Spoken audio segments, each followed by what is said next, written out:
بسم الله الرحمن الرحيم والسماء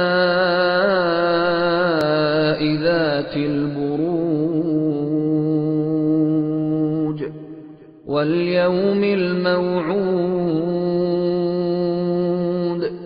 وشاهد ومشهود قتل أصحاب الأخدود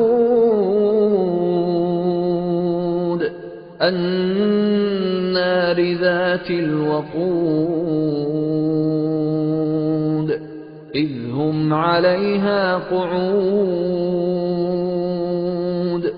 وهم على ما يفعلون بالمؤمنين شهود وما نقموا منهم إلا أن يؤمنوا بالله العزيز الحميد الذي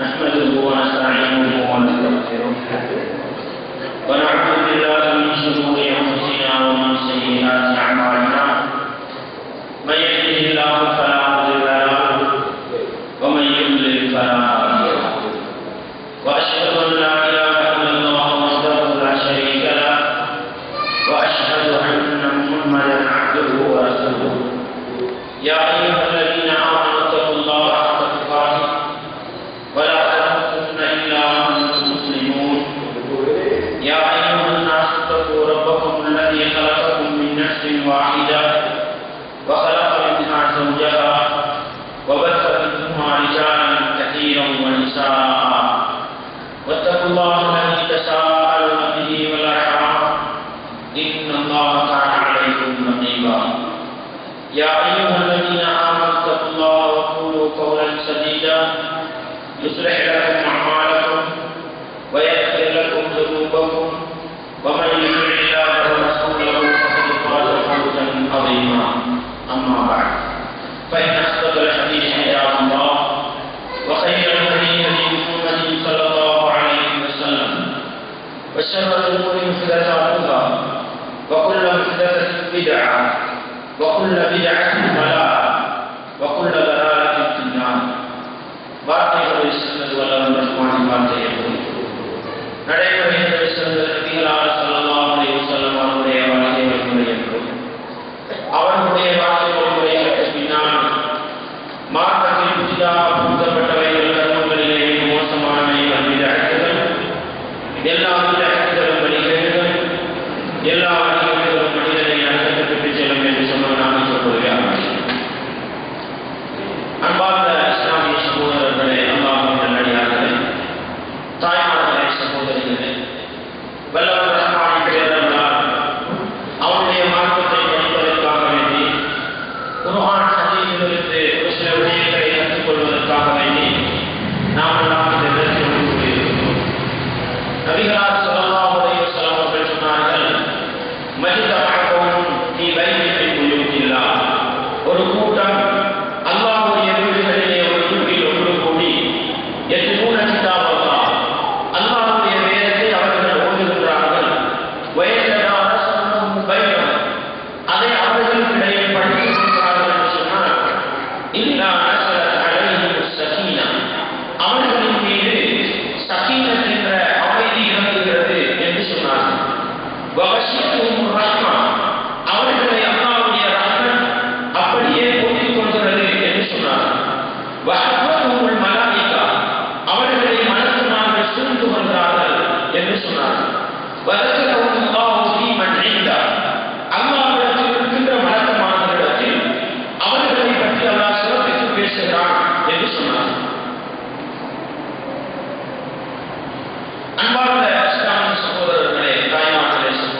அப்படித்தான் மனிதன் என்ற அடிப்படையில் தப்பு தவறுகள் பிழைகள் செய்துவிட்டாலும் உடனே அல்லாஹ்வுடைய ஞாபகம் வரும்.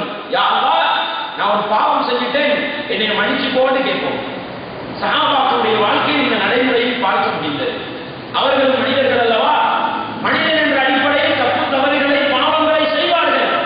செய்த உடனே அவர்கள் என்ன செய்வார்கள்? அல்லாஹ்வை ஞாபகப்படுத்தி அதற்கான பாவ மன்னிப்பை தேடி போவார்கள். எங்களுக்கும் சஹாபாக்களுக்கும் இதுதான் வித்தியாசம். சஹாபாக்களும் எங்களை போன்ற மனிதர்கள் சில சந்தர்ப்பங்களில் அவர்கள் தவறு செய்தார்கள். ஆனா எங்களுக்கும் அவர்கள் வித்தியாசம்.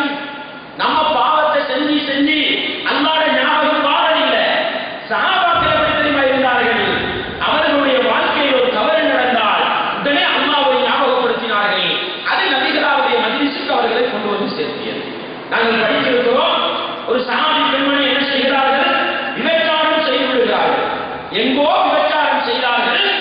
நபிகளாருடைய மஜ்லிஸுக்கு அவர்களாகவே வந்து சொன்னார்கள், அல்லாஹ்வின் தூதரே, நான் விபச்சாரம் செய்து விட்டேன், எனக்குரிய தண்டனையை தாருங்கள் என்று கேட்டார்களா இல்லையா? காரணம் என்ன? எங்கோ விபச்சாரம் செய்திருந்தாலும் அல்லாஹ்வுடைய ஞாபகம் வந்தது. ஓடோடி வந்தார்கள், அல்லாஹ்வின் தூதரே, நான் விபச்சாரம் செய்தேன், எனக்குரிய தண்டனையை தாருங்கள் என்று கேட்டிருந்தார்கள். ஒரு சஹாபி அப்படியே பாதையில் நடந்து போகும்பொழுது ஒரு பெண்மணியை என்ன செய்து விடுகிறார்?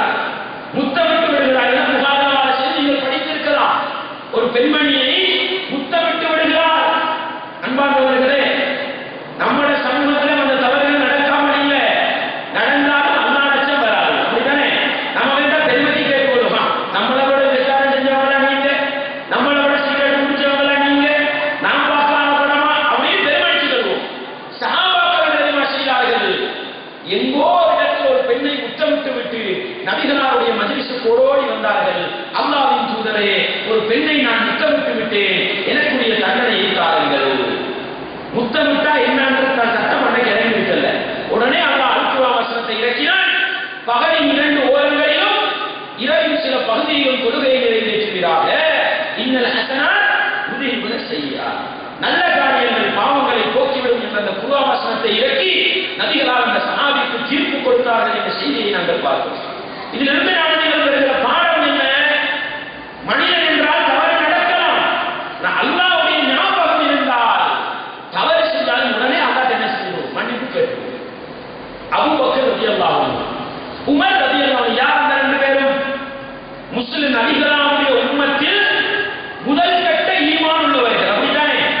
முதல் கட்ட இறையச்சம் உள்ளவர்கள். அந்த 2 பேருக்கும் இடையில ஒரு நாள் ஒரு வாய் தர்க்கம் வந்தது. இது புகாரில படிச்சிருப்பீங்க. அபூபக்கர் ரலியல்லாஹு என்ன செய்றாங்க? வாய் உண்டி உமர் ரலியல்லாஹு அன்ஹு கொஞ்சம் காரசாரமா ஏசுறாங்க. ஏசின உடனே என்ன தெரியுமா ஞாபகம் வருது? அது ஒரு முஸ்லிமுக்கு நான் ஏசிட்டேனே, ஒரு மூமினுக்கு நான் ஏசிட்டேனே.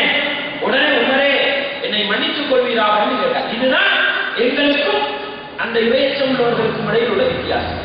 நம்ம செய்யறதை செஞ்சு போட்டு முடியும்டாவா அப்படிதான் கேட்போம். அப்படிதானே? முடியும்டாவா அடிச்சு கொள்வோம், முடியும்டா நீ பார்ப்போம். நான் எதையும் செய்வேன். எனக்கு பொருளாதார பலம் இருக்குது, எனக்கு அரசியல் பலம் இருக்குது, எனக்கு மக்கள் செல்வாக்கு இருக்குது, நான் பள்ளி தலைவர், நான் எதையும் செய்ய ரெடி. அன்பாண்டவர்களே, அபூபக்கர் எவ்வளவு உச்சகட்டத்தில் இருந்தவர்கள். உமரை பார்த்து சொன்னார்கள், உமரே, நான் ஏசிவிட்டேன், என்னை மன்னிப்பீராக என்று கேட்டார்கள். அன்பாண்டவர்களே, இதுதான் அந்த இளையச்சம் உள்ள நல்ல மனிதர்களுக்குள்ள பண்பு. ஒரு தவறு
உங்கள்கிட்ட சொல்றேன் பாருங்க, பேங்குக்கு போய் ஒரு லோன் எடுக்கிறது.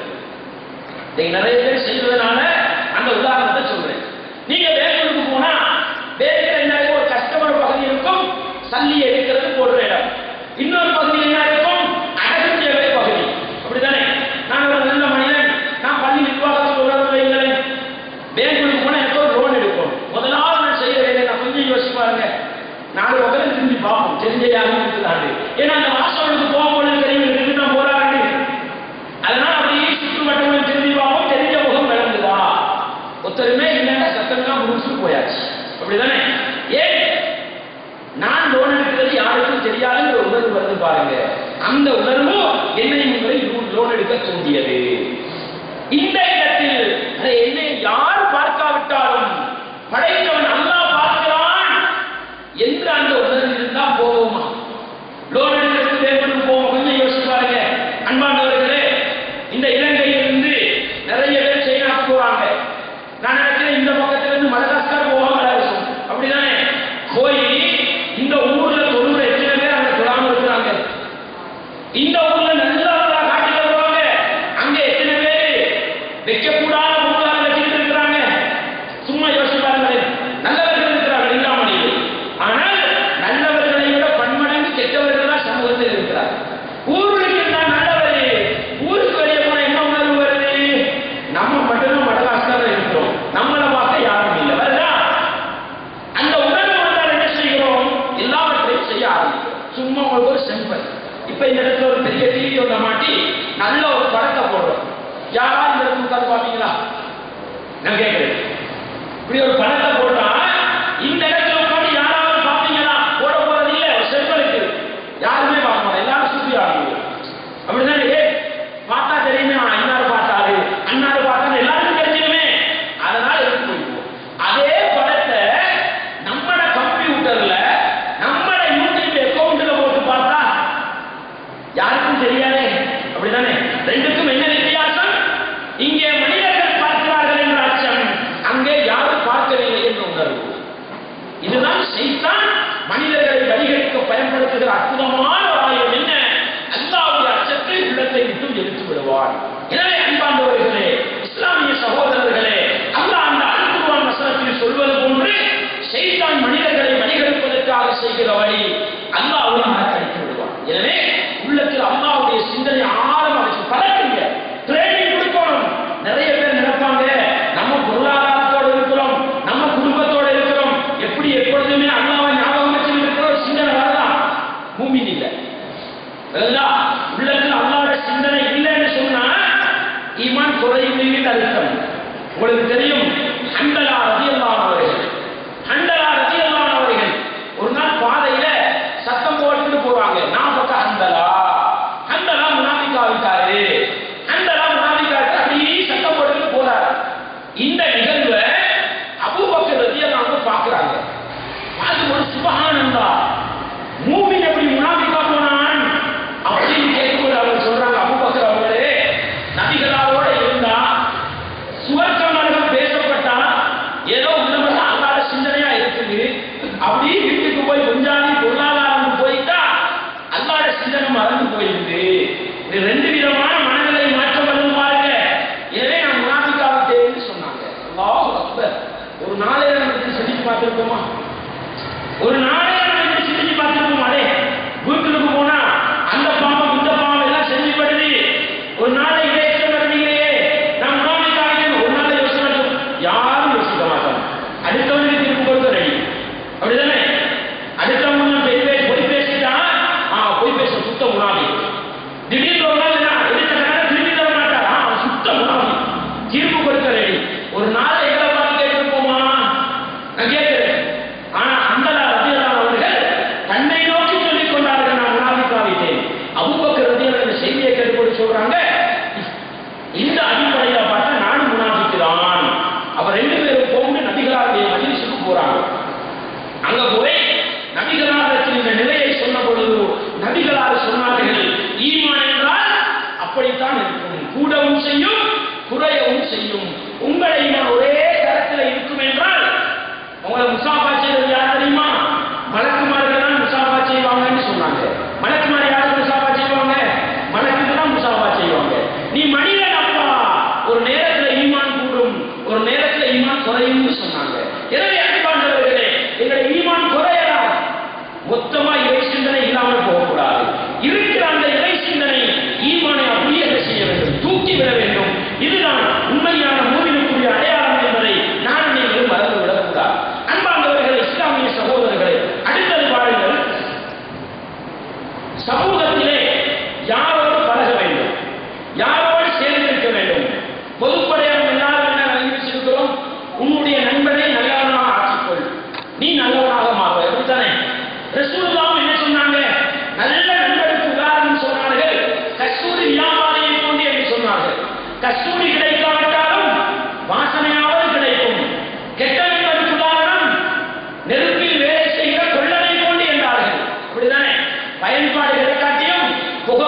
தம் இறைவனுடைய திருப்பொருத்தத்தை நாடியவர்களாக காலையிலும் மாலையிலும் அவனை பிரார்த்தனை செய்து கொண்டிருக்கிறார்களோ, அல்லாஹ் என்ன சொல்றான்?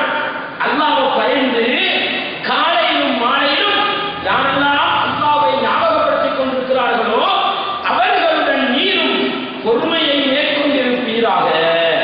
அல்லாஹ் சொல்றான், யாரெல்லாம் காலையிலையும் மாலையிலையும் அல்லாஹ்வை ஞாபகப்படுத்திக் கொண்டிருப்பார்களோ அவர்களோடு நீங்களும் போய் சேர்ந்துக்கங்க, அவர்களோடு பொறுமையாக இருந்து கொள்ளுங்கள் என்று யாரோடு சேர்ந்திருக்க வேண்டும் என்ற ஒரு அடிப்படையும் அல்லாஹ் சொல்லித் தருகிறார்.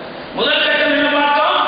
திக்ர் என்பது அல்லாஹ்வுடைய ஞாபகம் என்பது என்னையும் உங்களையும் நல்லவர்களாக வாழச் செய்யும்.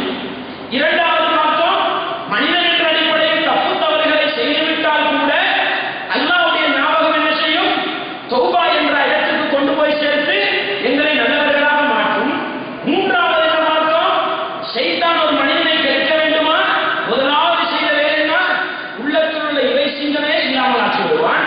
நாலாவது அல்லாஹ் என்ன சொல்கிறான்? ஒரு மனிதன் ஒரு சமூகத்தோடு சேர்ந்து பழக வேண்டுமா, அந்த சமூகம் எப்படி இருக்க வேண்டும்? காலையிலும் மாலையிலும் அல்லாஹ்வை ஞாபகப்படுத்துகின்ற திக்ர் செய்கின்ற சமூகமாக இருக்க வேண்டும். அன்பானவர்களே, இந்த பழமொழி வந்து சொல்லுவாங்க, எப்படி? குட்டையினுடைய மட்டை என்பார்கள் தானே, குட்டையினுடைய மட்டை என்பார்கள். அர்த்தம் என்ன? நல்ல ஒரு தேங்க மட்டையை கொண்டு போய் அந்த குட்டையில போடுங்க, நீங்க 2 நாள் என்ன செய்யும்? அந்த குட்டையில் உள்ள நாட்கள் இந்த மட்டைகளையும் அடிக்க வரும், அப்படிதானே? பன்றியோடு சேர்ந்த கன்றும் மலர்ச்சியும் என்பார்கள். அர்த்தம் என்ன? அப்படிதானே? கெட்டவர்களோடு இருக்க இருக்க எங்களை குணம் மாறும், எங்களை நடத்த மாறும், எங்களை செயற்பாடு மாறும், எல்லாம் மாறி போயிடும். அதனால என்ன தெரியுமா சொல்கிறான்? யார் காலையிலும் மாலையிலும் அல்லாஹ்வை ஞாபகப்படுத்துகின்றார்களோ அவர்களோடு நீங்களும் சேர்ந்து பொறுமையாக இருங்கள். இருந்தா என்ன நடக்கும் தெரியுமா?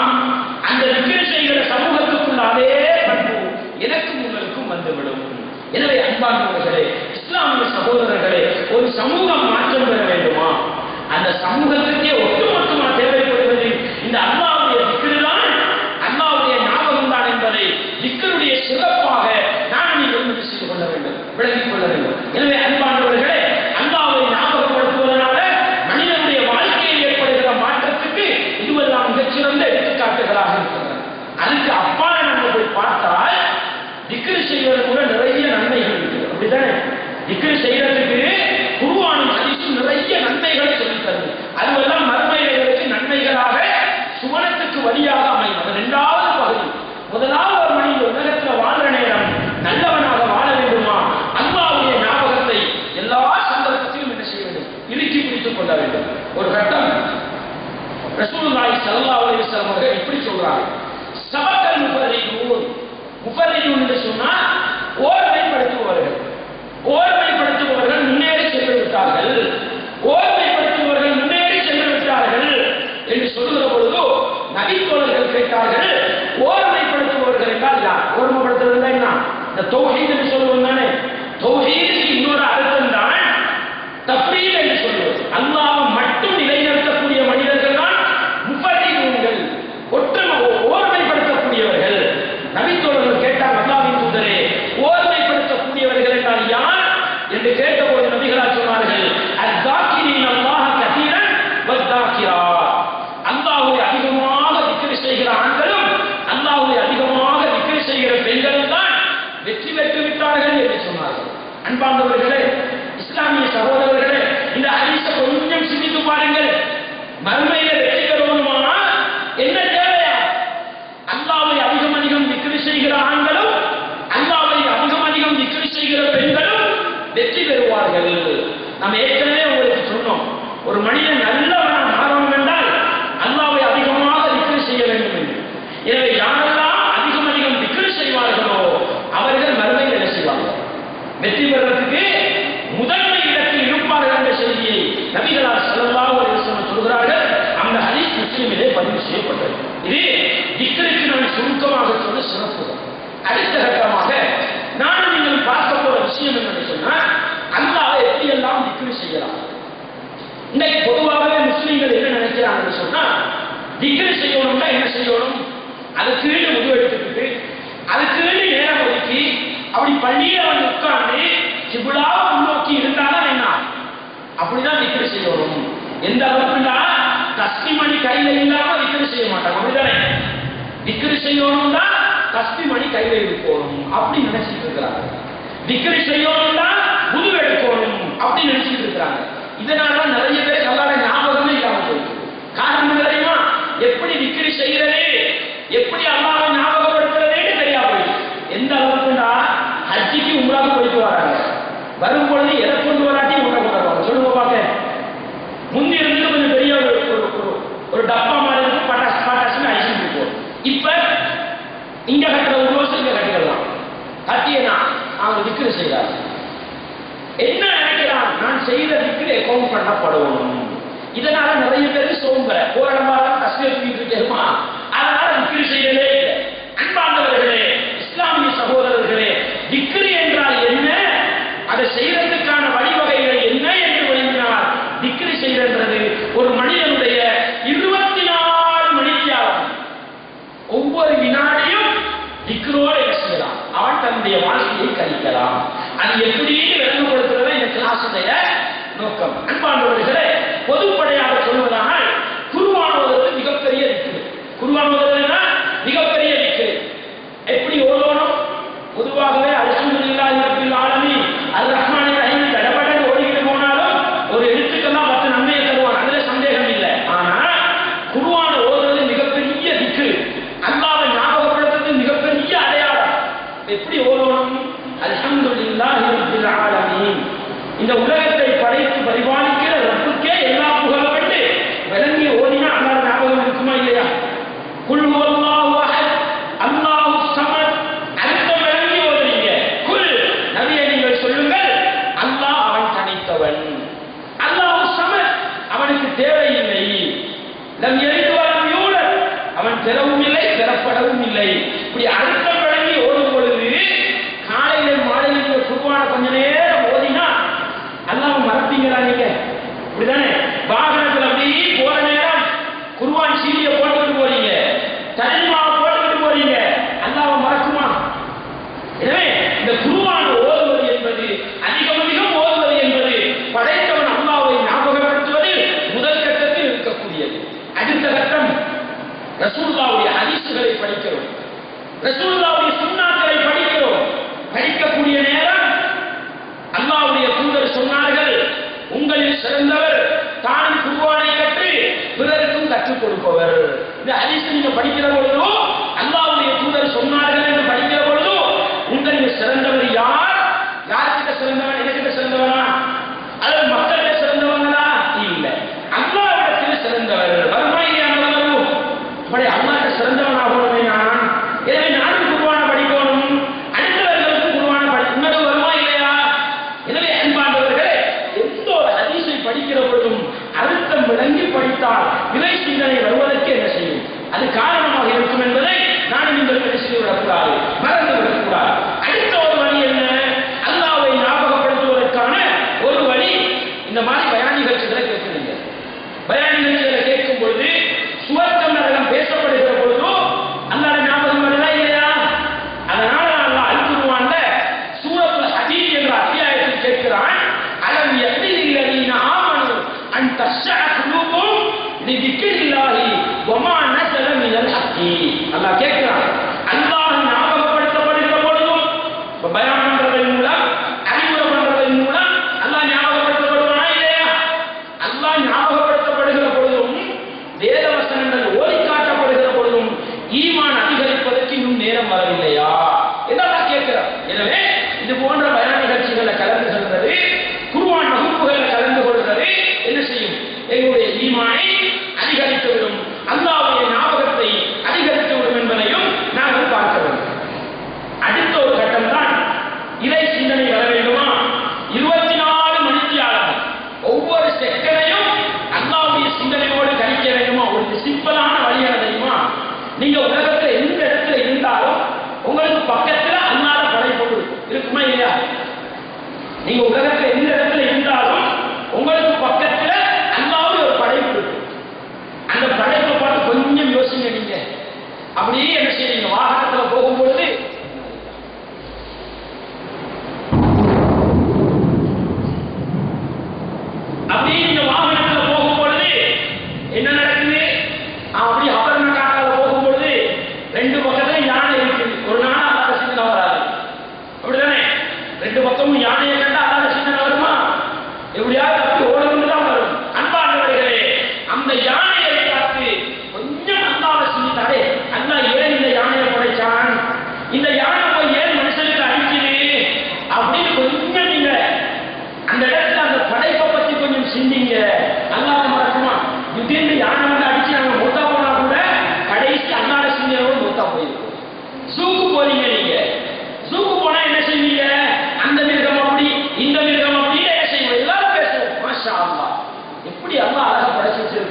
இதுவரைக்கும் நான் கண்டறிந்தேன் என்று அந்த நேரத்தை பற்றி அப்படி யோசிக்கும் பொழுது படைத்தவனால சிந்தனை வருமா இல்லையா? நம்ம போற ட்ரிப்பு கூட சந்தோஷமா அமைக்கிறோம். கடலோரத்துல போய் நின்றுட்டு இருக்கிறோம். நம்மளோட கண்ணுக்கு விளங்குறது யாரு? எது விளங்காட்டி எது விளங்கும்? ஒன்றுமே விளங்காட்டி கொண்டு வரும். எது? கடலோரத்துக்கு போனா அப்படித்தானே பார்க்கக்கூடாத பார்க்கறது மட்டும் விளங்கும். ஒரு நாள் கடலை பார்த்து சும்மா சொல்லுங்க, உள்ளத்துல கை வச்சு கேளுங்களேன். கடலை பார்த்த உடனே அல்லாஹ்வுடைய சிந்தனை வந்தவர்கள் எத்தனை பேர்? ஏன் நம்ம கடலை படைச்சான்? இந்த கடல் எவ்வளவு அர்த்தம் இருக்குது அப்படிதானே? அன்பானவர்களே, இன்றைக்கும் சுனாமியுடைய வருகையை பார்த்து சுனாமிக்கு ஏற்பவர்கள் தான் அதிகம், சுனாமியை திட்டுபவர்கள் தான் அதிகம். அந்த சுனாமியை வைத்து படைத்தவன் அல்லாஹ்வுடைய சக்தியை புரிந்து கொண்டவர்கள் எத்தனை பேர்? அப்படிதானே? அன்பானவர்களே, நல்ல மனிதர்கள் என்ன செய்வார்களாம்? இன்னும் அந்த வசனத்தை சொல்லி காட்டுறேன். நல்ல மனிதர்கள் என்ன செய்வார்களாம்? அல்லாஹ்வுடைய படைப்பினங்களை பார்த்து சிந்திப்பார்களா? இப்படி சிந்திக்கிற ஒரு கட்டம் வந்தா கொஞ்சம் யோசிச்சு பாருங்க. அல்லாஹ் மறப்போமா? நாங்க அல்லாஹ் மறப்போமா? ஒரு நாள் மறக்க போறதில்லை. சும்மா நீங்க உங்களோட கையில இருக்கிற மொபைல் போன், அந்த மொபைல் போன்ல நீங்க போட்டிருக்கிற சிம்ம பாருங்க. அந்த சிம்ம பாருங்க எவ்வளவு சின்னதா இருக்குது, அதுக்கு எவ்வளவு தொழில்நுட்பம் இருக்குது. நம்ம யாருமே யோசிச்சு பார்த்துருக்கோம். அதே இந்த மொபைல் போன்ல இந்த ஸ்ரீலங்கா எகலிய கொடையில் இருந்துட்டு நான் ஜப்பான் உள்ளவருக்கு கரைக்கிறேனே, இந்த அளவுக்கெல்லாம் மனுஷனுக்கு மூளை கொடுத்தானா? யோசிச்சு பார்த்துருப்போமா? அப்படி யோசிச்சா மொபைல் போனை வச்சு நாங்க தவறு செய்வோமா? செய்ய மாட்டோம். அப்படிதானே? அன்பார்ந்தவர்களே, நம்மளோட கையில இருக்கிறது என்ன? யூஎஸ்பி ஒன்று இருக்குது. அதுல வந்து 1 GB இருக்குது, 2 GB இருக்குது, எத்தனையோ GB எல்லாம் இருக்குது. ஒவ்வொருத்தர கையில இருக்கிற யூஎஸ்பி அப்படி யோசிச்சு பாருங்க. யூஎஸ்பி வந்து நீங்க என்ன போட்டு வச்சிருக்கிறீங்க? அப்படிதானே? இந்த இடத்துல என்ன அற்புதம் அப்பா! மனுஷனுக்கு அல்லாஹ் கொடுத்த மூளை எந்த அளவுக்கு போயிருக்குது? முழு உலகத்துக்கு போட்டு வைக்கிற அளவுக்கு கண்டுபிடிச்சிருக்கிறானே. நம்மளோட விரல் சைஸ் கூட இல்லையே அப்படின்னு யோசிச்சு பார்த்தா அந்த யூஎஸ்பியை வச்சு பாவம் செய்வோமா? அந்த யூஎஸ்பி மோசமான காட்சியை வைப்போமா? எத்தனை பேர் இந்த உலகத்தில் இருக்கக்கூடிய படைப்பினங்களை வச்சு படைத்தவன் அல்லாஹ்வை யோசித்து பார்த்தோம் என்று முடிவெடுங்கள். அன்பார்ந்தவர்களே, அல்லாஹ்வை ஞாபகப்படுத்துறது எங்களோட இயல்பு வாழ்க்கையா போயிடும். அல்லாஹ்வை ஞாபகப்படுத்துறது இயல்பு வாழ்க்கையா போயிடும். இந்த சேட்டு போடுறோம் பாருங்க, சேட்டு போடுறோம். ஒவ்வொருத்தரும் வாங்குற சேட்டு பொறுமதி என்ன? ஒவ்வொருத்தரும் வாங்குற டி ஷர்ட்டுகளோட பொறுமதி என்ன? ஒவ்வொருத்தரும் வாங்குற சாரத்துல பொறுமதி என்ன? அன்பானவர்களே, இஸ்லாமிய சகோதரர்களே, அதை போடக்கூடிய நேரம் படைச்சவன் ரப்பு மனிதர்களுக்கு கொடுத்த புத்தி, மனிதர்களுக்கு கொடுத்த மூளையின் வளர்ச்சி. ஒரு நாளையில ஒரு சாரம் வெளியாகணும்னா ஒரு காலம் இருந்தது. ஒரு சாரம் வெளியாகிறதுக்கு 50 நாள் 60 நாள் தேவைப்படும். இன்னைக்கு என்ன நிலைமை? ஒரு செகண்ட், ஒரு நிமிஷத்துக்கு 50-60 லட்சக்கணக்கு என்ன செஞ்சிடலாம் ஒரே நேரத்தில். ஒரு சேட்டா ஒரு சாரமா அந்த அளவுக்கு மனுஷன் அறிவு வளர்ந்துருக்குது. இதை போடும் பொழுது படைச்சவன் அல்லாஹ் புகழ்ந்து போடுற ஒரு நிலைமை வந்தா, அல்லாஹ் தான் எனக்கு தந்தான் என்ற ஒரு சிந்தனை வந்தா, இந்த சேட்டை போட்டு நம்ம பாவம் செய்வோம். கொஞ்சம் யோசிச்சு பாருங்களேன். அன்பார்ந்தவர்களே, இஸ்லாமிய சகோதரர்களே, இப்படி எங்களுக்கு சூழால இருக்கிற அல்லாஹ்வுடைய படைப்பினங்களையும் படைப்பினத்துக்கு அல்லாஹ் கொடுத்த சக்திகளையும் சிந்தித்து பார்த்தால் 24 மணித்தியாலத்தை என்ன செய்யலாம்? இறை சிந்தனையோடு கழிப்பதற்கு அது காரணமா இருக்கும். எங்களுக்குள்ள அழகாக விளையாடுது, அழகாக பேசுது, அப்படித்தானே? எங்கட குழந்தை திக்கி திக்கி மழலை மொழி பேசுற கட்டம். கொஞ்சம் யோசிச்சு பாருங்க. பேசும் பொழுது மாஷா அல்லாஹ் எந்த புள்ள எப்படி பேசுதுன்னு பாருங்க. வெறுமனே நீங்கள் ஏந்த புள்ள அழகாக பேசுறதுன்னா முழு பெருமையும் யாருக்கு? புள்ளைக்கு போய் சேரும். அப்படிதானே? மாஷா அல்லாஹ் ஏந்த புள்ள எப்படி பேசுதுன்னா உங்களோட புள்ள பேச வச்சவன் யாரு? அல்லாஹ் அந்த சிந்தனை வருதா இல்லையா? உங்களோட மகன் ஒரு ரேஸ் ஓடுறாரு, அவரோட வகுப்பு மாணவர்களை எல்லாம் பின்னால போட்டுட்டு உங்களோட மகன் வெற்றினார். ஏந்த மகனை பார்த்தீங்களா? யார் ஏன் என்ற மகனோட அப்படி உங்களோட மகனை சாடி பேசினால், மகனை குறித்து பேசினால் உங்களுக்கு பெருமை தான் வரும், உங்களுக்கு கலைக்கணம் தான் வரும். அடுத்த பிள்ளைய கணக்கு அல்லாஹு அக்பர், அல்லாஹ் போதுமானவன், அல்லாஹ் பெரியவன். ஏந்த பிள்ளை வெற்றிச்சுன்னு சொன்னா அன்பார்ந்தவர்களே கொஞ்சம் யோசிச்சு பாருங்க. ரசூலுல்லாஹி ஸல்லல்லாஹு அலைஹி வஸல்லம் அவர்கள் யுத்த களத்தில் வெற்றி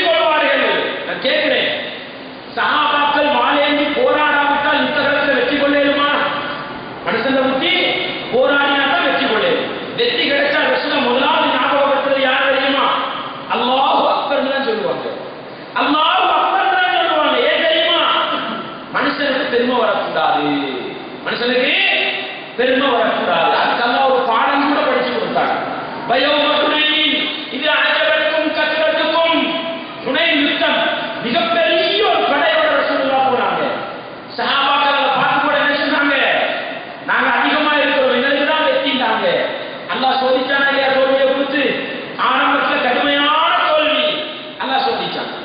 படைப்படம் வெற்றி கொடுக்காது, அல்லாஹ்வுடைய நாட்டம் தான் வெற்றி கொடுக்கும் என்ற அந்த எண்ணம் எதை பார்த்தாலும் என்ன செய்யணும், அல்லாஹ்வுடைய அந்த சிந்தனை வந்தா நம்ம எப்படி இருப்போம், நல்லவனா இருக்கிறதுக்கு அது காரணம். எனவே அன்பார்ந்தவர்களே, நாங்க உலகத்தில் நடக்கிற ஒவ்வொரு செயற்பாடுகளையும் பார்த்து நம்ம அல்லாஹ்வை ஞாபகப்படுத்துவோம் என்றால் நம்ம 24 மணித்தியாலத்தை இறை சிந்தனையோடு கழிக்கலாம்.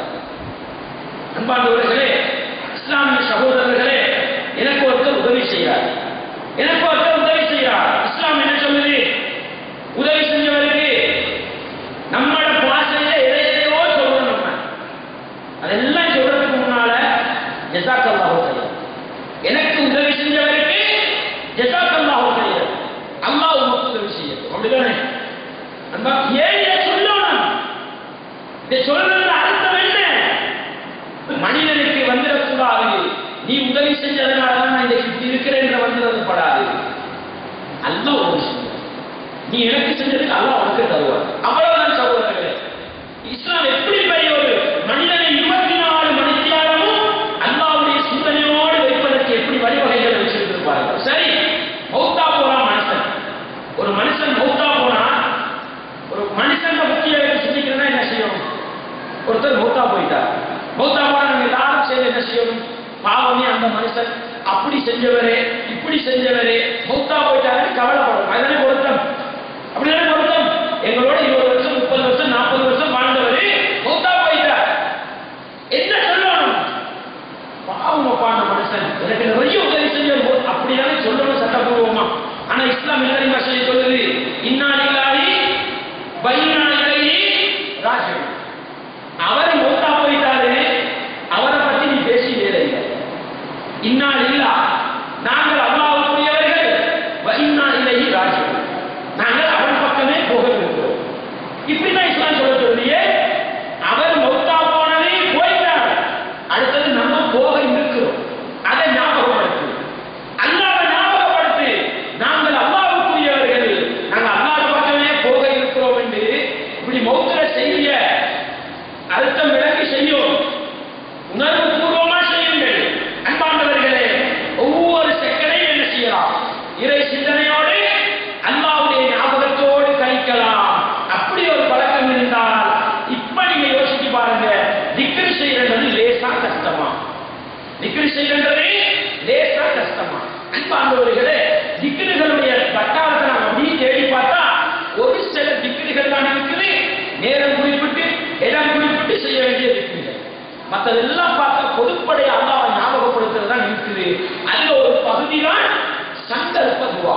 குறிப்பிட்ட நேரத்தில் செய்யறதுக்கும் குறிப்பிட்ட செயற்பாடுகளுக்கு பின்னால செய்த துஆ. அன்பாண்டவர்களே, அல்லாஹ் அல்-குர்ஆன்ல திக்ரை பத்தி சொல்லும்போது எப்படி சொல்லி காட்டுறான்னு பாருங்க. சூரா ஆல இம்ரானுடைய 191வது வசனம் அல்லாஹ் சொல்லி காட்டுகிறான், நிச்சயமாக வானங்கள் பூமி ஆகியவற்றை படைத்திருப்பதிலும் இரவு பகல் மாறி மாறி வருவதிலும் அறிவுடையோருக்கு நிச்சயமாக அத்தாட்சிகள் இருக்கின்றன. இன்னபிய கல்வி சமாவாத்தி வல்லதி வக்திலாபில் லைலி வன்னஹாரி லஆயாத்தின் லிஉலில் அல்பாப். சூரா ஆல இம்ரானுடைய 191வது வசனம். இந்த வசனம் என்ன சொல்லுது?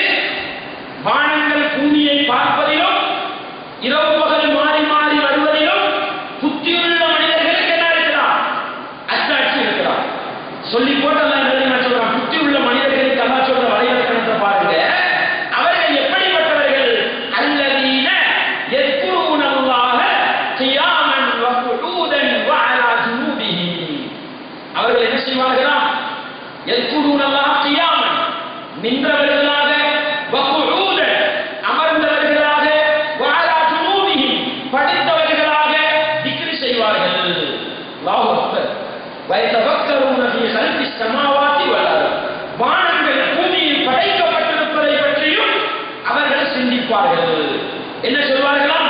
ரப்பனா மா ஹலக்த ஹாதா பாத்திலா, எங்கள் ரப்பே நீ இந்த படைப்பையும் வீணாக படைக்கவில்லை. அல்லாஹ் திக்ருக்கு வரைவிலக்கணம் சொல்றான். இப்ப நான் சும்மா சொல்றேன், நான் அப்படியே படிச்சு கொண்டு காலுக்கு மேல காலை போட்டுக்கிட்டு லா இலாஹ இல்லல்லாஹ் லா இலாஹ இல்லல்லாஹ் அப்படின்னு சொன்னா எப்படி இருக்கும்? மார்க்கெட்டை விளங்கினவன்னு சொல்ல மாட்டாங்க, பாரு திக்ரு செய்யற ஒழுக்கம் கேட்டவன் அப்படின்னுவாங்க. அப்படிதானே? திக்ரு எப்படி வழங்கினாங்க? தொப்பி போட்டுக்கிட்டு கிப்லா அப்படிதான் வழங்கினாங்க. அல்லாஹ் சொல்கிறாங்க, நின்றவர்களாக திக்ரு செய்வார்கள், உட்கார்ந்தவர்களாக திக்ரு செய்வார்கள், படித்துக் கொண்டும் திக்ரு செய்வார்கள். இப்படி திக்ரை நீங்க விளங்கினா திக்ரு செய்வது கஷ்டமா இருக்குமா? திக்ரு செய்வது பாரமா இருக்குமா? வயதவர்கள் கூட வீசல் பிசமாவாக்கி வல்லார்கள். வானங்கள் பூமி படைக்கப்பட்டிருப்பதை பார்த்து அவர்கள் சிந்திப்பார்கள். இதுதான் அல்லாஹ் திக்ருக்கு சொல்கிற வரைவிலக்கணம். இதை அன்பானவர்களே, இஸ்லாமிய சகோதரர்களே, திக்ரு செய்கிறத யாரும் கஷ்டப்படுத்திக் கொள்ளாதீங்க. திக்ரு என்பது விசாலமான ஒரு பகுதி. ஒவ்வொரு வினாடியையும் அல்லாஹ்வுடைய ஞாபகத்தோடு கழிக்கணுமா? முடிவெடுங்க. நான் சும்மா பார்க்கிற சகோதரர்களே, 5 நேர தொழுகைக்கு பின்னால அப்படியே கொஞ்சம் திக்ரு இருக்குது. நிறைய பேர் இந்த திக்ரை செய்யுது. நீங்க உள்ளவரை கையெழுத்து கேளுங்க, எத்தனை பேர் ரசூலுல்லாஹ் செஞ்ச எல்லா திக்ரும் சரியா செய்யும்? யாரும் பெரும்பாலும் செய்யறதில்லை. அல்லாஹ் பயந்து ஒரு சிலர் இருப்பாங்க, செஞ்சுட்டு போவாங்க. காரணம் என்ன தெரியுமா? அந்த திக்ரை செய்யாத காரணம் என்ன தெரியுமா? நம்ம நினைக்கிறோம் தொழுது முடிஞ்சா அதே உட்கார்ந்து எல்லா திக்ரும் செஞ்சுட்டு இறங்கி வரணும், எனக்கு பிஸி அப்படித்தானே, கடையை திறக்கணும், அந்த வேலை இருக்குது, இந்த வேலை 10 நிமிஷம் பள்ளிக்கு உட்காரேடா. காரணம் நம்ம நினைச்சோம் அந்த திக்ருகளை ஒரே அமர்வோடு உட்கார்ந்துதான் செய்யணும்னு நினைச்சோம். அதுதான் பிரச்சனை. அதுதான் பிரச்சனை. என்ன செய்யலாம்? இமாம் சலாம் கொடுத்தார், உங்களுக்கு ஒரு வேலையா எழுதி ஓடிப்போங்க. போகும் பொழுது அஸ்தக்ஃபிருல்லாஹ் அஸ்தக்ஃபிருல்லாஹ் அஸ்தக்ஃபிருல்லாஹ் அப்படி சொல்லி கொண்டு போயிருமா? நடந்து நடந்து அல்லாஹ் சொல்கிறான் அனுப்புவானிலே, நீங்கள் தொழுகையை முடித்துக் கொண்டால் நடந்தவர்களாகவும் அமர்ந்தவர்களாகவும் சாய்ந்தவர்களாகவும் அல்லாஹ்வை திக்ர் செய்து கொள்ளுங்கள். தொழுகைக்கு பின்னால் அப்படியே சொல்லிட்டாங்க. அன்பார்ந்த இப்ப கொஞ்சம் யோசிச்சு பாருங்க, ஒரு கிழமை அல்லது 2 கிழமை டைம் ஒதுக்கி இந்த திக்ருகளை பாடமாக்குவீங்க. பாடமாக்கினா அதுக்கு ஒரு கஷ்டமா? அப்படிதானே? நீங்க அப்படியே கொழுப்புல இருந்து ரத்தப்புற போற பயணம், இந்த பள்ளியில இறங்கி தொழுவீங்க. தொழுது உடனே வாகனத்திலிருந்து நீக்கலாம்.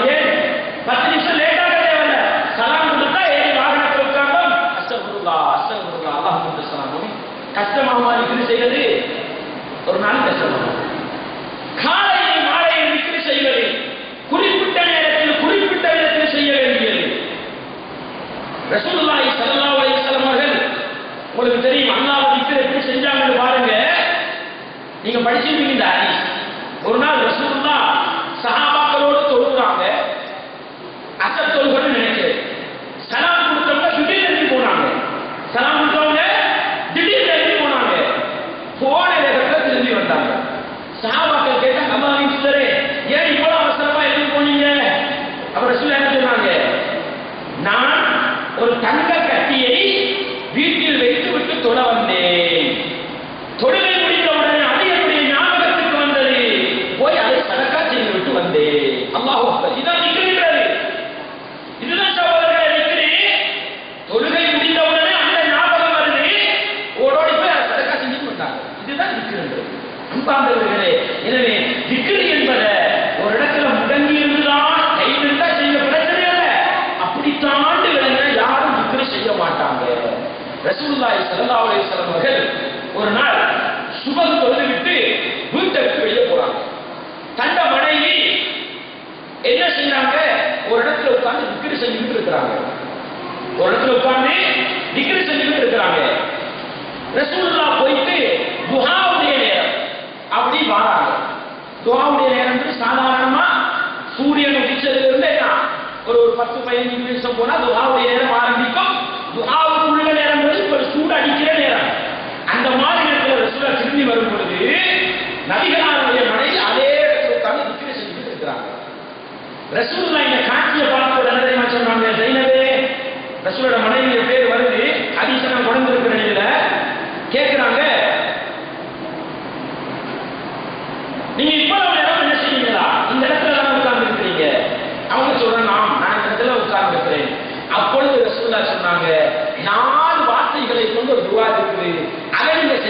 செஞ்சீங்கடா இவ்வளவு நேரமும் நீங்க செஞ்ச நன்மை கிடைச்சிடும். எப்படி சுபஹ் தொழுகையில இருந்து துஹாவுடைய நேரம் வரைக்கும் உட்கார்ந்து நிக்கல் செய்றாங்க.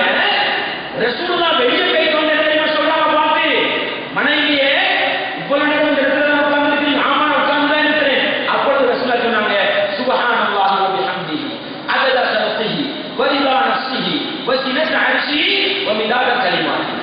இந்த திக்ரை நீங்கள் 3 விடுத்தம் காலையில் சொன்னால் இவ்வளவு நேரம் நீங்க செஞ்சுட்டு இருந்த திக்ருக்கு நன்மை கிடைச்சிருந்தா. அவர் ரசூலுல்லாஹ் எங்க உட்கார்ந்து செஞ்சாங்க? ரசூலுல்லாஹ் இல்ல அவங்க வெளியே போயிட்டு வந்தாங்க, திக்ரை செஞ்சுட்டாங்க பாருங்க, எவ்வளவு சிம்பிள். எனவே அன்பார்ந்தவர்களே, காலையில் மாலையில் திக்ரு செய்வதற்கு நிறைய சிறப்புகள் அல்லாஹ் சொல்றார்.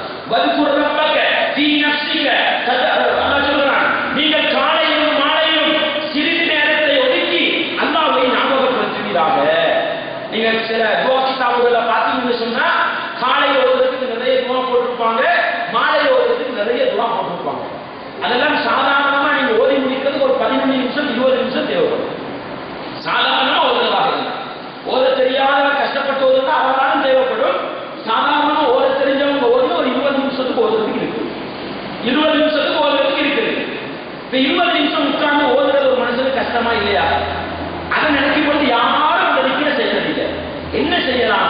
எங்களோட வேலை வெட்டியை செஞ்சுக்கிட்டே அந்த திக்ரை செய்யணுமா எழலாம், பாதையில நடந்து செய்யணுமா எழலாம், தோட்டத்துல மண் வெட்டி செய்யணுமா எழலாம், வாகனம் ஓட்டி செய்யணுமா எழலாம், எல்லா நிலையிலும் செய்யலாம். நீங்க ஒரு மாசம் ட்ரைனிங் எடுத்து அந்த திக்ருகளை பாடமாக்கினா அதுக்கு ஒரு போக்குல வரப்பட என்ன செய்யலாம், தாராளம் அந்த திக்ரை கஷ்டமா விளங்காது, பாடமா விளங்காது. ரசூலுல்லாஹி ஸல்லல்லாஹு ஒரு சில காலையில மாலையில சொல்ற துஆக்கள்ல ஒரு சிலரை நாம உங்களுக்கு அப்படியே கோட் பண்ணி காட்டுறோம். சுப்ஹானல்லாஹி வ பிஹம்திஹி அதத ஸல்ஹிஹி வ ரிதா நஃப்ஸிஹி வ ஸினத அர்ஷிஹி வ மிதாத கலிமாத்தி. லேசான துஆ, நிறைய பேர் பாடமாக்கிருப்பீங்கன்னு நினைக்கிறேன். இது முஸ்லிம்ல வரக்கூடிய ஹதீஸ். 3 விடத்தை சொல்லுவோம். 3 விடத்தை சொன்னா காலை மாலை முழு திக்ரை செஞ்ச நன்மை என்ன செய்யும்? அவருக்கு அப்ப இதை நம்ம பாடமாக்கிக்கிட்டோம்னு சொன்னா என்ன செய்யலாம்? 3 தடவை ஓதுறது. இதுக்கு நீங்க டைம் ஒதுக்கி போறது இல்ல, போற போக்குல அப்படியே ஓதி லேசான வேலை. அதே போல ரசூலுல்லாஹ் சொன்னாங்க அஊது பி கலிமாத்தில்லாஹி தாம்மாத்தி மின் ஷர்ரி மா ஹலக். இந்த துஆ ஒரு நபி தோழர் வாரார், அல்லாஹ்வின் தூதரே நேற்றிரவு என்னை ஒரு தேர் கொத்தி விட்டது, ஒரு தேர் கொத்தி விட்டதுன்னு சொல்றாங்க. நட்டுவாக்காரி அக்ரப்.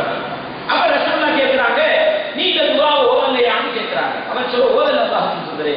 அப்ப ரசூலுல்லாஹ் சொல்லி கொடுக்குறாங்க நீ அஊது பி கலிமாத்தில்லாஹி தாம்மாத்தி மின் ஷர்ரி மா ஹலக் என்று ஓதினால் அந்த இரவு முழுக்க உனக்கு பாதுகாப்பு இருக்குது, உனக்கு எந்த தீங்கும் ஏற்படாது என்று ரசூலுல்லாஹ் சொல்லி கொடுக்கிறார். இந்த ஹதீஸ் உங்களுக்கு புகாரில பார்க்கலாம். அன்பார்ந்தவர்களே, இஸ்லாமிய சகோதரர்களே, முஸ்லிம்ல பார்க்கலாம் உங்களுக்கு இந்த ஹதீஸ். திருமீதியில வருது, 3 விடத்தம் சொல்லுவது வருது. எனவே இந்த துஆவை நம்ம பாடமாக்கிட்டா போற போக்குல வார வரவே ஓதலுமா எழலாம். அப்ப கஷ்டமா இருக்குமா? பாடமா இருக்குமா? இருக்காது. எனவே இந்த துஆவை ஓத வேண்டிய முறையில விளங்கி ஓதுவோம்னு சொன்னா நமக்கு அதை நடைமுறைப்படுத்துறது என்ன செய்யும்? லேசா போயிடும். அதே போல அல்லாஹும்ம அன்த ரப்பி லா இலாஹ இல்லா அன்த கலக்தனி வ அன அப்துக வ அன அலா ஹதீக ஸையுல் இஸ்திக்பார். ரசூலுல்லாஹ் சொன்னாங்களா இல்லையா? இஸ்திக்பாருக்கெல்லாம் தலைவர் லீடர்னு சொன்னாங்க ரசூலுல்லாஹ். இதுக்கு சிறப்பு என்ன தெரியுமா? ரசூலுல்லாஹ் சொன்னாங்க யாராவது ஒருவர் காலை உள்ளத்தில் உறுதியோடு என்ன செய்கிறார், அந்த துஆவை ஓதிவிட்டு மாலையாவதற்கு முன்னால் மௌத்தா போயிட்டா சொர்க்கம் நுழைவார். மாலையில ஓதிவிட்டு காலையாகுவதற்கு முன்னால் மரணித்து விட்டால் சூழல் நுழைவார். இந்த துஆவை எத்தனை தடவை கேட்டிருப்போம்? செய்யுள் இஸ்திக்பாருக்குள்ள சிறப்ப எத்தனை தடவை கேட்டிருப்போம் நம்ம? இதுதானே காலையில ஒரு விடுத்தம் ஓதினால், உள்ளத்துல உறுதியை வச்சுட்டு ஓதினால் மௌத்தா போனா சுவர்க்கம், மாலையில ஓதி மௌத்தா போனா சுவர்க்கம். கொஞ்சம் யோசிச்சு பாருங்க, 24 மணித்தியாலமும் சுவனப்பாதையில இருக்கேமா இல்லடா இந்த துஆ ஓதினா? காலையில ஒரு விடுத்தம், மாலையில ஒரு விடுத்தம் ஓதினோம். 24 மணித்தியாலத்தை எந்த நேரத்தில் மௌத்தா போனாலும் சுவர்க்கத்துக்கு தகுதியான நிலைமையில் இருக்குமா இல்லையா? ஆனா இந்த துஆ பாடமா இருந்தா கூட நம்ம ஓதுறது இல்லையே. நம்ம நினைச்சிட்டு இருக்கிறோம் அதுக்கு 5 நிமிஷம் செலவழிச்சு உட்கார்றது பாடம். யார் உங்களுக்கு உட்கார சொன்னா? எங்கேயாவது ரசூல் உட்கார்ந்துதான் திக்ர் செய்யணும்னு சொன்னாங்களா? இல்ல. எனவே உங்களை வசதியை பொறுத்து நடந்தோ படுத்து சில ஆட்கள் தூங்குவாங்க, இரவு வேலை செஞ்சிருப்பாங்க,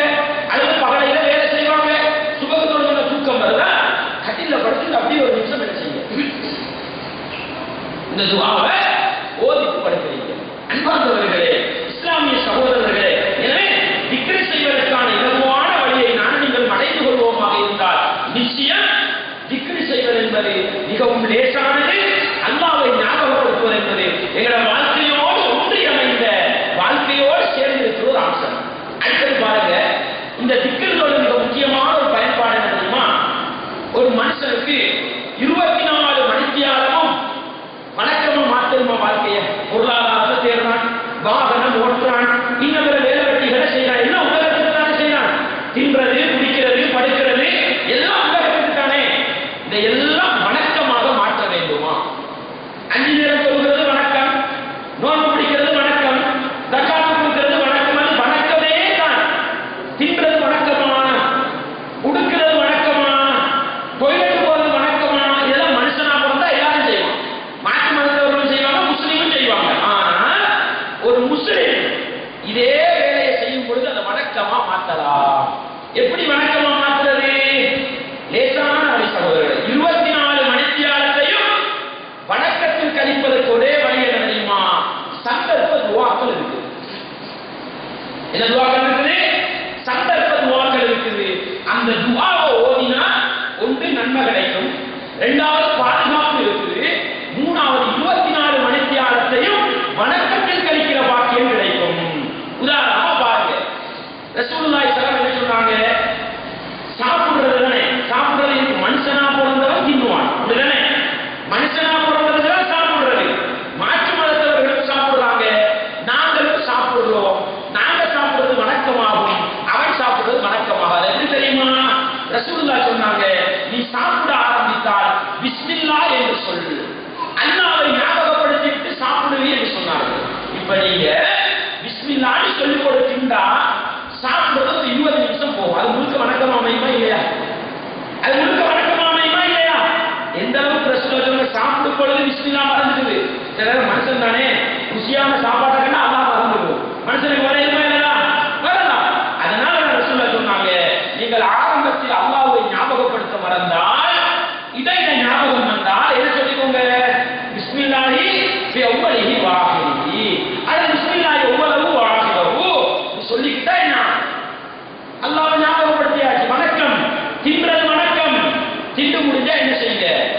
அல்ஹம்துலில்லாஹி ஹம்தன் கஸீரன் தய்யிபன் முபாரக்கன் ஃபீ கைர மக்ஸியின் வலா முத்தஇ வலா முஸ்தக்னன் அன்ஹு ரப்புனா. இந்த துஆ ஓதுங்கடா ரசூலுல்லாஹ். திண்டு முடிஞ்ச குறைனா நிறைய பேருக்கு உள்ளத்துல இருக்குமா? இன்னைக்கு கொஞ்சாதி புள்ள குட்டி நல்ல சாப்பாடு கொடுத்தாச்சே, ருசியான சாப்பாடு. இன்னைக்கு நீங்க சம்பாதிச்சு கொடுத்த ஒரு நினைப்பு வருது பாருங்க, நீங்க நல்ல சாப்பாடு கொடுத்த நினைப்பு வருது பாருங்க. இன்னைக்கு கொஞ்சாதி சாப்பாடு ஆக்கினா பெஸ்ட், கொஞ்சாதி தான் எல்லா புகழும். அப்படியா? இல்ல, அல்ஹம்துலில்லாஹ், அல்லாஹ்வுக்கே எல்லா புகழும். அப்படிதானே? கொஞ்சாதி ஆக்கினதும் சரி, நான் வாங்கி கொடுத்ததும் சரி, கிண்டலும் சரி, உள்ள எல்லாம் சரி, அல்லாஹ்வுக்கே எல்லா புகழும். அப்படிதானே? வணக்கமா இல்லையா? அப்ப நான் கேட்கிறேன், இப்படி ஒரு வணக்கம் வந்தால் 24 மணித்தியாலத்தையும் வணக்கத்தில் கழிப்பது கஷ்டமாகுமா?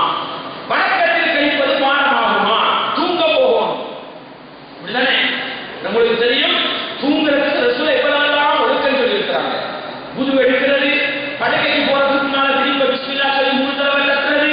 இதுக்கெல்லாம் அப்பால நீங்க படுக்கையில போய் எல்லாருக்கும் பாடமான துவா இது. நான் பாடமில்லாத ஒரு சில துவாவை கொண்டு வந்திருக்கிறேன். பாடமான துவா அல்லாஹும்ம பிஸ்மிக அமூது வ அஹ்யா. இதுல அர்த்தம் என்ன சகோதரர்களே? நான் கேட்கிறேன், சட்டப்படி ஒரு மனுஷன் படுக்கையில போய் நின்று துவா செய்யணும், என்ன செய்யணும்? யா அல்லாஹ், உனக்காக நான் இப்ப தூங்க போறேன், உனக்காக நான் எழும்ப போறேன், அப்படித்தானே சொல்லணும். ஆனா அந்த துவா அர்த்தம் என்ன தெரியுமா? இறைவா, உன்னுடைய பேரை கொண்டு நான் வாழப் போகிறேன், உன்னுடைய பேரை கொண்டு நான் மௌத்தாக போறேன். எப்படி ஒரு அர்த்தம் பாருங்க. தூங்குற சப்தம் நாங்க வரல, நம்ம என்னத்தை சொல்றோம்? பிஸ்மிக்கல்லாஹும்ம அஹ்யா வ அல்லாஹும்ம பிஸ்மிக அமூது வ அஹ்யா. அமூதுன்னா நான் மௌத்தாக போறேன், அஹ்யான்னா நான் வாழப் போறேன். அன்பார்ந்தவர்களே, படுக்கையில உட்கார்ந்துட்டு கிழமையில ஒரு நாள் இந்த துவாவை நல்லா சிந்திச்சுட்டு வருங்க. யா அல்லாஹ், இப்ப நான் உனக்கா உங்க பேரை சொல்லி நான் மௌத்தாக போறேன்னு சொல்லுங்க. என்ன அடைய தூங்கி எழுப்பாட்டி என்ன நிலைமை? 2 பேருக்கு கொண்டு வச்சிருக்கிறேனே, 2 பேர்ல மானத்தை பறிச்சிருக்கிறேனே, 2 பேரை ஏமாத்தி இருக்கிறேனே, எல்லாம் அநியாயத்தை செஞ்சு வந்து படுக்க போறேனே, எழுப்பாட்டி என்ன நிலைமை?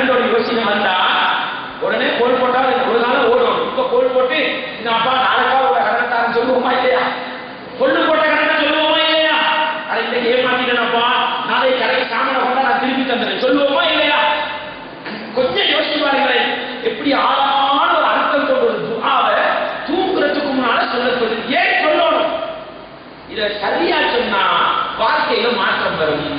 அது நீ கிட்டத்தட்ட 8 மணிக்கு தூங்க போறீங்க. குறைஞ்சது இப்ப குறைஞ்சதுனால 8 மணிக்கு வந்துட்டானே. ஒரு காலம் வந்து 8 மணிக்கு தூங்குவோட புஷ் பண்ணினாங்க. இப்ப 8 மணிக்கு குறைஞ்ச தூங்குற அளவுக்கு வந்து நிற்குது. ஏன்னா பெரும்பாலும் 10 நம்ம தூங்கிட்டு இருக்கிறோம்.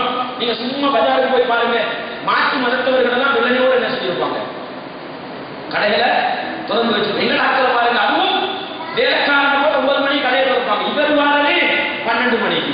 லொஸ்டாவினா பெருசா இருப்பாரு. லொஸ்டாவும் நீ அப்படி போனா லொஸ்டாக தான் செய்யும். என்ன வேலைக்காரங்க வச்சு கடையை திறக்கிறா, நீ போகாட்டி என்ன நடக்கும்?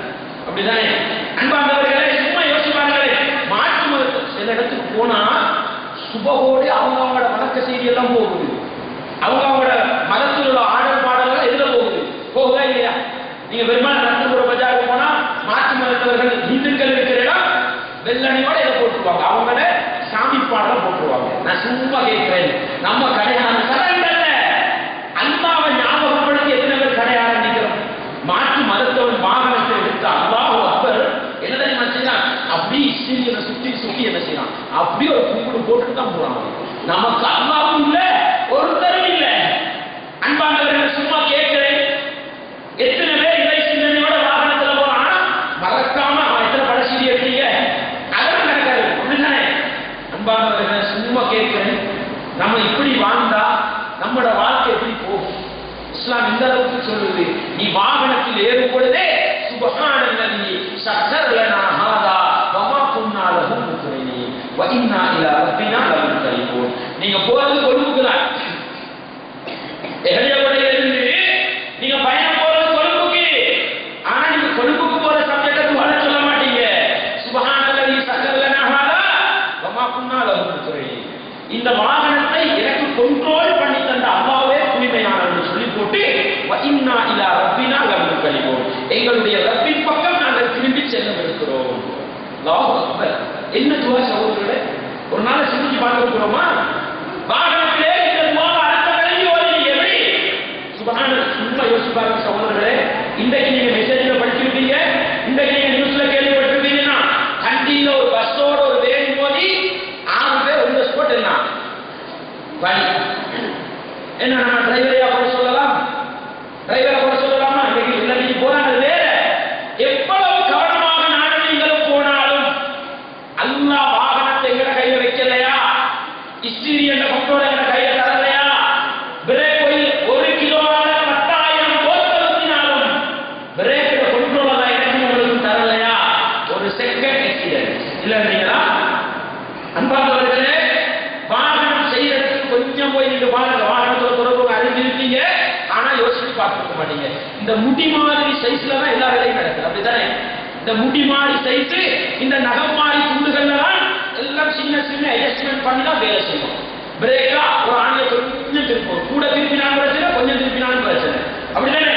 பைக்ல செயின் லூஸ் ஆகுது, ஆணிய கொஞ்சம் திருப்போம், கூட திருப்பினாலும் பிரச்சனை, கொஞ்சம் திருப்பினாலும் பிரச்சனை. பிரேக்கு கொஞ்சம். அப்படித்தானே சகோதரர்களே? அன்பானவர்களே, அந்த வாகனத்தில் உள்ள தொழில்நுட்பத்தை அப்படியே நம்ம பார்க்கிற நேரம் சுப்ஹானல்லதி சக்கர லனா ஹாதா, இந்த வாகனத்தை எடுத்து கண்ட்ரோல் பண்ணி தந்த அல்லாஹ்வுக்கே எல்லாம். இப்படி ஒரு துஆவோட நீங்க வாகனத்தில் ஏறினா, அன்பானவர்களே, கொழும்புக்கு போறதுக்கு 3 மணித்தியாலமா? 3 மணித்தியாலும் வணக்கத்துல கழியுமா இல்லையா? 3 மணித்தியாலும் வணக்கத்தில் எத்தனை பேர் போறோம், எத்தனை பேர் இந்த சிந்தனையோட போயிட்டு இருக்கிறோம்? எல்லா வாகனத்திலும் பார்த்தா முன்னுக்கு என்ன சுப்ஹானல்லதி சக்கர லனா நோட்டீஸா ஒட்டி வச்சிருப்பாங்க. முழுக்க ஓடுறது தமிழ் என்ன படமோ அவன படம் விட படம். நான் கேட்கிறேன், அந்த துவா ஒட்டி வச்சு அந்த படத்தை ஒன்று டிவிக்கு பார்க்கலாமா? வாகனத்துக்கு நம்ம என்ன செஞ்சுட்டு இருக்கிறோம்?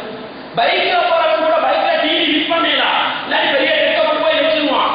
அதுக்கு மொபைல் கூட வச்சு காதுல டப்பாட்டி பாட்டு பேசிட்டு போறான். ஆனா அவன் முன்னுக்கு ஆதாமின் பகுதி ரப்பி, எப்படி இது என்னுடைய ரப்பின் பகுதினால் கிடைத்தது. ஒட்டி வேலை இருக்குதா? ஒட்டி வேலை இருக்குதா? இல்லை சகோதரர்களே. வாழ்க்கையில் உணர்வு பூர்வமாக இந்த நேரம் குறிப்பிடப்பட்ட திக்ருகளை செய்கிற பொழுது நிச்சயம் படைத்தவன் ரப்புடைய ஞாபகத்தோடு 24 மணித்தியாலத்தையும் இறை சிந்தனையோடு கழிக்கலாம்.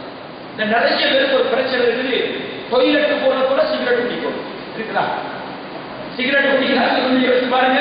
நல்லா டொய்லெட் போறோம்னா ஒரு டம் அடிக்கும், அடிச்சு குடிச்சாதான் என்ன செய்யணும்? போகணும். நான் கேட்கிறேன், ரசூலுல்லாஹ் டொய்லெட் போகல என்று சொல்ல சொன்னாங்க. அல்லாஹும்ம இன்னி அஊது பிக மினல் குபுதி வல் கபால். குபுதுன்றது குபுதுன்றதே தெரியுமா, மோசமானது. குபுதுன்றதே மோசமான அருவருக்கத்தக்க செயலுக்கு தானே. சிகரெட் நல்லா கேட்டதா, சிகரெட் நல்லா கேட்டதா, கபீது கெட்டது. அல்லாஹும்ம இன்னி அஊது பிக மினல் குபுதி வல் கபாயிஸ் சொல்லிட்டு போய் சிகரெட் குடிப்பானோ இருக்குது. நான் கேட்கிறேன் அன்பானவர்களே, இந்த துஆக்களை மாத்திரம் முஸ்லிம்கள் நடைமுறைப்படுத்தினால் சிகரெட் எல்லாம் தூக்கி வீசிப்படும். நடைமுறைப்படுத்துறது இல்லை, சட்டத்துக்கு செய்யறது. டொய்லெட்டுக்கு போக வாய்க்கு வருவது. சிலாத்தில் பார்த்தா டொய்லெட்டுக்கு போய் வேணாம் கூழ்பாடாய், டொய்லெட்டுக்கு போயும் சிலாத்த டொய்லெட்டை போய் பாட்டு படிச்சா ஒரு டொய்லெட் போகும். அப்படியெல்லாம் எனக்கு தெரியுமா உங்களுக்கு? நான் கேட்கிறேன், ஏன் இந்த பிரச்சனை? இந்த துஆவை சரியா செய்யறது. அல்லாஹ்வுடைய அவுதிக்க இப்ப சாதாரணமா டொய்லெட் போறதுக்கு ஒரு 10 நிமிஷம் குடிக்கிறதுன்னு வைங்களேன். டொய்லெட் உள்ளது திக்ர் சொல்லி லா இலாஹா இல்லல்லாஹ் சொல்லிட்டு தெரியுமா? ரசூலுல்லாஹ் டொய்லெட்டுக்கு என்ன ஸலாத்துக்கு கூட பதில் சொல்லல. அப்ப டொய்லெட்டுக்கு போய் லா இலாஹா இல்லல்லாஹ் சொல்லு. நீங்க போகும்போது அந்த திக்ரை செஞ்சுட்டு போனீங்கடா, வரும் வரைக்கும் திக்ர் செஞ்ச நன்மையா இல்லையா? நீங்க கடிச்சது கூட ஒரே தேவையே தான், ஆனால் அதுவும் நன்மைக்குரிய நேரமாக பதியப்படும். ரசூலுல்லாஹ் வெளியே வரும்போது குஃப்ரானக்குன்னு சொல்றாங்க. குஃப்ரானா அர்த்தம் என்ன? யாரோ இந்த பாவத்தை பண்ணி அட எங்க இஸ்திக்பார் செய்யறதப்பா. நம்ம என்ன நினைச்சிருக்கோம், ரமலானுடைய காலத்துல 27வது இரவையில தௌபா மஜ்லிஸ்ல உட்கார்ந்தாங்க தௌபா செய்யும். நம்மட சமூகம் எங்க போச்சுன்னு பாருங்க. தௌபா எங்க? ரமலான் காலம் வரணும், 27வது இரவு வரணும், பள்ளி ஹஜ்ரத் வந்து கிளிப்பிள்ளைக்கு தௌபா சொல்லி கொடுக்கணும், எல்லாம் அழுது ஆமீன் சொல்லுவாங்களாம். ரசூலுல்லாஹ் எங்க தெரியுமா தௌபா செஞ்சாங்க? டொய்லெட்டுக்கு போய் வெளியே வரும்பொழுது குஃப்ரானக் யா அல்லாஹ் இந்த பாவத்தை மன்னிட்டு வராங்க. அல்லாஹ் அக்பர். நான் கேட்கிறேன், டொய்லெட் பைக்கு வரும்பொழுதே இஸ்திக்பார் செய்கிற மனிதனாக நான் நீங்கள் இருந்தால் வேலுக்கு பாவம் செய்வோமா? வேலுக்கு தவறு செய்வோமா? அன்பார்ந்தவர்களே, இஸ்லாமிய சகோதரர்களே, இப்படி இந்த சந்தர்ப்ப துஆக்கள் விசாலமானது. திருமணம் முடித்த ஒரு ஆண் தன்னுடைய மனைவியோடு இல்லறத்தில் ஈடுபடுகின்றார். எதுக்கு ஈடுபடுறோம் நான் சொல்லி தர தேவையில்லை, திருமணம் முடிச்சார்களுக்கு தெரியும். அப்படித்தானே அன்பார்ந்தவர்களே? நபிகளார் சொன்னார்கள், ஒரு கணவன் தன்னுடைய மனைவியோடு இல்லறத்தில் ஈடுபடும் பொழுது பிஸ்மில்லாஹ் அல்லாஹ்வை பேரை சொல்லி இந்த வேலையை ஆரம்பிக்கிறேன். அல்லாஹும்ம ஜன்னிபினி ஷைத்தான் வ ஜன்னிபி ஷைத்தான மா ரஸக்தனா. யா அல்லாஹ் என்னையும் ஷைத்தானை விட்டு பாதுகாத்து இந்த உடலுறவின் மூலம் எனக்கு தருகிற குழந்தைகளையும் ஷைத்தானை விட்டு பாதுகாத்து. அல்லாஹு அக்பர். எப்படி அற்புதமான ஒரு துஆ சகோதரர்களே. எந்த இடத்துல அல்லாஹ்வை ஞாபகப்படுத்துறது பாருங்க. நம்ம இல்லறத்தில் ஈடுபடும் பொழுது கூட அல்லாஹ்வோட பேர் சொல்லி நான் ஆரம்பிக்கிறேன். நம்மளோட ஆசை போகும், நன்மை கிடைக்குமா இல்லையா? நன்மை கிடைக்குமா இல்லையா? சில பேருக்கு என்ன தெரியுமா, பிஸ்மில்லாஹ் தான் ரெண்டாவது நல்லா முழுக்கேனா ஆபாச படத்தை போட்டு வச்சுட்டு அவர் என்ன செய்யணுமா? அப்பதான் உச்சகட்டத்தில் என்ன செய்யுமா? குடும்ப வாழ்க்கை அமையுமா? அல்லாஹ் அக்பர். இந்த நடக்குதா இல்லையா? குடும்ப வாழ்க்கைகள் சீரழிந்து போவதற்கு, கணவன் மனைவியிடையே பிரச்சனைகள் நீங்குவதற்கு இல்லறம் தான் மிக முக்கியமான காரணம். யாருடைய குடும்ப வாழ்க்கையில் இல்லறம் ருசியாக இல்லையோ, இல்லறம் இன்பமாக இல்லையோ, அந்த குடும்பம் நிச்சயம் பிரச்சனைகள், நிச்சயம் பிரச்சனைகள். அன்பானவர்களே, நம்ம அவன் படத்துக்கும் போட்டோவுக்கும் கொடுக்கிறது நம்ம நேச்சுரல் வாழ்க்கையில கொண்டு வரையும் நான் கேட்கிறேன். அவன் 2 அவர் 3 அவர் ஒதுக்கி செய்த ஒரு வேலையை அவன் கல் சின்ன கல் மாதிரி இருக்கிற பெரிய கல்லா காட்டுவான். ஒரு மனுஷனால் அதை செய்யணுமாப்பா? ஒரு பொம்புல உங்கள்கிட்ட அந்த படத்தை பார்த்து போட்டு இது மாதிரி இருக்கணும்னு எதிர்பார்த்தா உங்களால கொடுக்கிறாங்க சண்டை வருமா இல்லையா? பிரச்சனை கொடுக்குமா இல்லையா? நீங்க படத்துல ஒரு காட்சியை பார்த்து போட்டு ஏற்ற பொம்புல இது மாதிரி தான் இருக்கணும் அந்த ஆசையோடு போய் படுத்தா உங்களோட ஆசை நிறைவேறாட்டி கொஞ்சம் குத்தத்தான் பார்க்கணும். வராதா? நான் கேட்கிறேன். அன்பார்ந்தவர்களே, இஸ்லாமிய சகோதரர்களே, எத்தனையோ குடும்பங்கள் சின்ன பின்னப்பட்டிருக்கின்ற இந்த மோசமான வேலையால இஸ்லாமிய நிலைமை சொல்லுது, குடும்ப வாழ்க்கையை பாழ்படுத்தாதே, அந்த இல்லற வாழ்க்கையை கூட பாவத்தில் கழித்து விடாதே. எனவே ஆரம்பிக்கும் பொழுது பிஸ்மில்லாஹ் என்று சொல்லு. அன்பார்ந்தவர்கள், இப்படி கொஞ்சம் யோசிச்சு பாருங்க. இப்படி 24 மணித்தியாலத்தையும் ஒவ்வொரு செகண்டையும் படைத்தவன் அல்லாஹ்வுடைய சிந்தனையோடு கழிக்க வேண்டுமா? அதுக்கு லேசான வழி சந்தர்ப்ப துஆக்களை பாடமாக்குங்க. சந்தர்ப்ப துஆக்களை பாடமாக்குங்க. பாடமாக்கினா இன்ஷா அல்லாஹ் நிச்சயம் என்ன செய்யலாம்? இறை சிந்தனையோடு வாழ்ந்து மரணிப்பதற்கு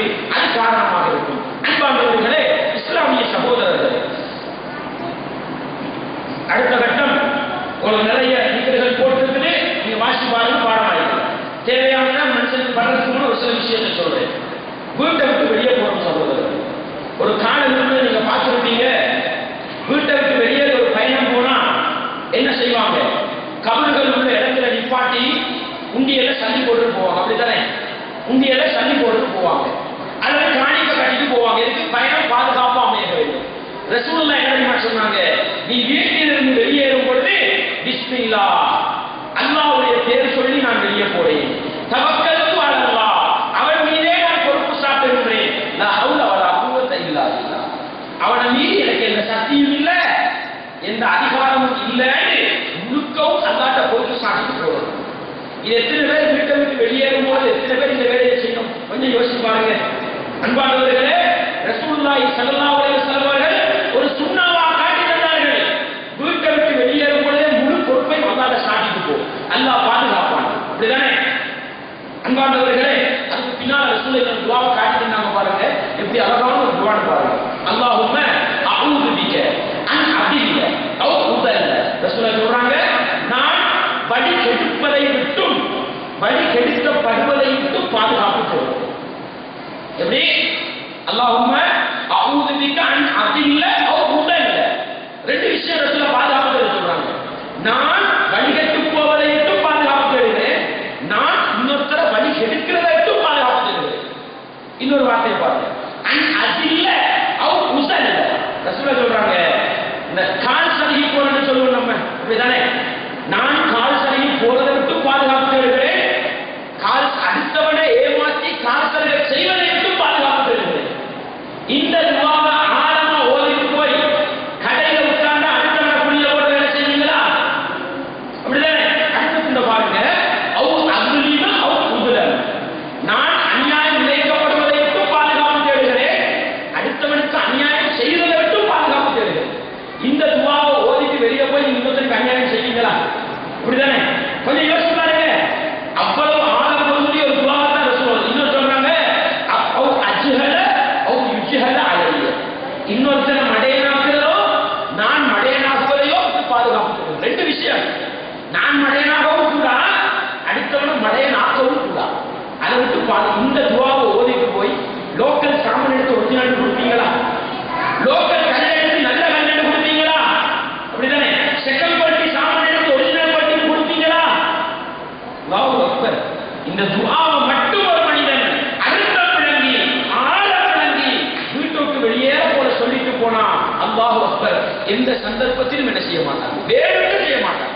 மனுஷன் அடிப்படையில் தவறு நடக்கலாம், நடந்தா கூட அல்லாஹ் தௌபா செய்வான். அன்பார்ந்தவர்களே, இஸ்லாமிய சகோதரர்கள், இப்படி சந்தர்ப்ப துஆக்களை எடுத்துக்கொண்டால் எங்களுடைய வாழ்க்கையை மாற்றம் வருவதற்கான, திருந்துவதற்கான நிறைய சந்தர்ப்பங்கள் என்ன செஞ்சிருக்கிறது, இஸ்லாம் ஏற்படுத்தி தந்திருக்கிறது என்பதை நான் நீங்கள் மறந்துவிடக் கூடாது. எனவே அன்பார்ந்தவர்களே, இஸ்லாமிய சகோதரர்களே, இன்னும் நிறைய திட்டங்கள் இருக்குது. நம்ம அந்த ஒரு கல்வியால் ஒரு சில விஷயங்களை படிக்கணுன்றதுக்காக ஒரு சில துஆக்கள் என்ன செஞ்சிருக்கிறோம், உங்களுக்கு நம்ம எழுதி தந்திருக்கிறோம். இதுக்கு நிறைய சிறப்புகள் இருக்குது. சுருக்கம், நான் உங்களுக்கு ஆரம்பத்தில் சொன்ன மாதிரி, ஒரு மனிதன் நல்லவனாக வாழ வேண்டுமா, அவனுக்கு அல்லாஹ்வுடைய சிந்தனை தேவை. ஒரு மனிதன் கெட்டவனாக போக வேண்டுமா, ஷைத்தான் அல்லாஹ்வுடைய சிந்தனையை தான் மறக்கடிக்க செய்கிறார்.